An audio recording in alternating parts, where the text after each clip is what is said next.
right. President-elect Joe Biden is taking questions from the press. Let's listen in. But I'm not in a position to make any decisions on those issues anyway. There's one, as I said, one president at a time, and he will be president until January 20th. It would be nice to have it, but it's not critical. And we're just going to proceed the way we have. We're going to do exactly what we'd be doing if he had conceded and said we've won, which we have. And so there's nothing really changing. But not ruling out legal action? No, I don't see a need for legal action, quite frankly. I think the legal action is you're seeing it play out, the actions he's taking. And so far, there is no evidence of any of the assertions made by the President or Secretary of State Pompeo. Secretary of State Pompeo.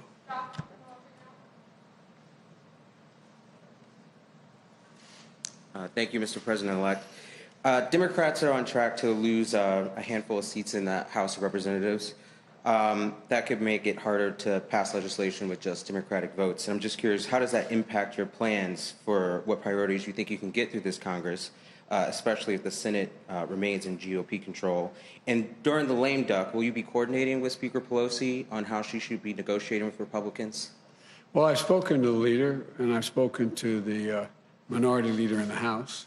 And one of the urgent things that need to be done is people need relief right now. Right now. Small businesses, people who are about to be evicted from their homes because they can't pay their mortgage, unemployment insurance. You know, what's going to happen is you're going to see what people don't realize is the failure to provide state and local assistance. You're going to see police officers, firefighters, first responders laid off. And I think the pressure is going to build. But the fact is that I would hope that the president at least has the sensitivity and knowledge to know that a lot of people are in real trouble right now, between now and the time we get elected, till we get sworn in. And so it's my hope and expectation. I'm sure that the majority, the Speaker of the House, as well as the minority leader, are working right now on the priorities they have laid out. But do you plan to be active in those negotiations, working with Speaker Pelosi to represent Democrats on the table? Well, we've been talking, and they know my views, and I support what they're doing. And then my second question was about the Senate. Do you plan to campaign in Georgia before your inauguration to help Democrats in the two runoff races there as they try to flip the Senate? And how important is a Democratic-held Senate to your agenda? Well, obviously, it'd be much better if we had a tie in the Senate, which means that this vice president become incredibly important beyond what she already is. But we're going to do anything we can that they think we can do to help. And does the Democratic Senate help your cabinet chances? Does that change how you consider who you nominate to cabinet posts?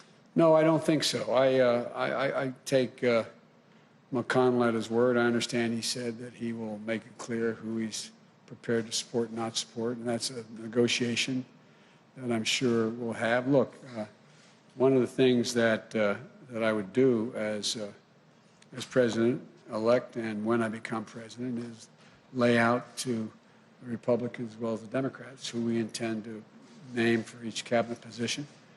I hope we're able to be in a position to let people know at least a couple that we want before Thanksgiving, and we'll just work this out.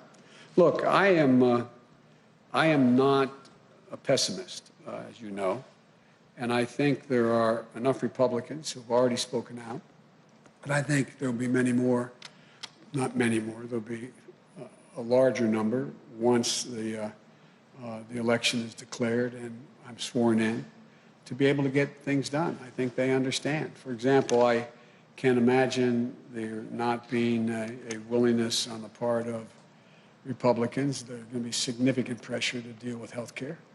Their own constituencies are in that position. So I'm not, I think we can get a lot done.